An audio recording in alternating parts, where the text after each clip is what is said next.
Censorship is becoming a bigger and bigger issue in the United States. There have been more laws passed about what can be posted on the internet, who's responsible for that, and if that engages with human trafficking. Not to mention that in the United States, no one has actually ever been able to fully define what pornography is. Supreme Court justices have said things like, "I know it when I see it," but that's not an actual criteria for porn. Here's what I do know, is that the definition of pornography is something that has no redeeming artistic or social value. But porn has redeeming artistic and social value in a plethora of places. The fact that porn is always part of the visual arts. It's either audio, visual, it's multimedia, it's film, it's photography.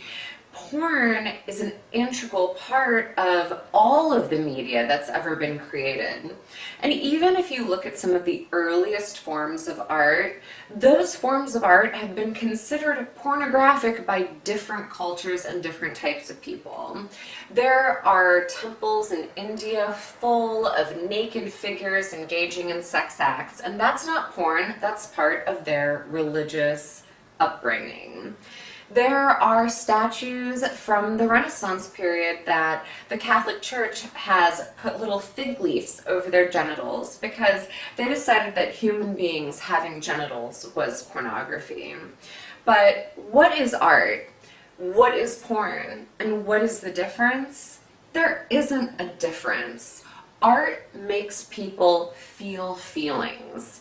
If you look at a piece of art and you're outraged and you're upset, or you want to cry, or it makes you feel an upwelling of joy or happiness or sorrow, the very fact that you're having an emotional response to a piece of media means that it's art.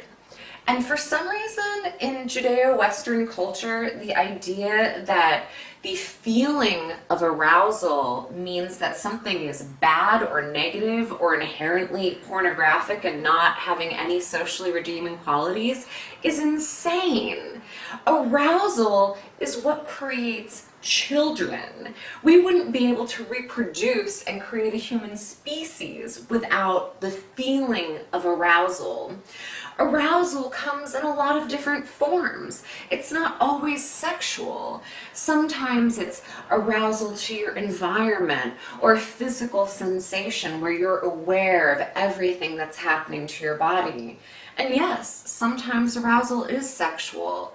But why is sexuality and arousal the only human emotions that are villainized by the state? Imagine if the government said that you can no longer look at any art that makes you feel outraged. How could they control that? Ultimately, they can't.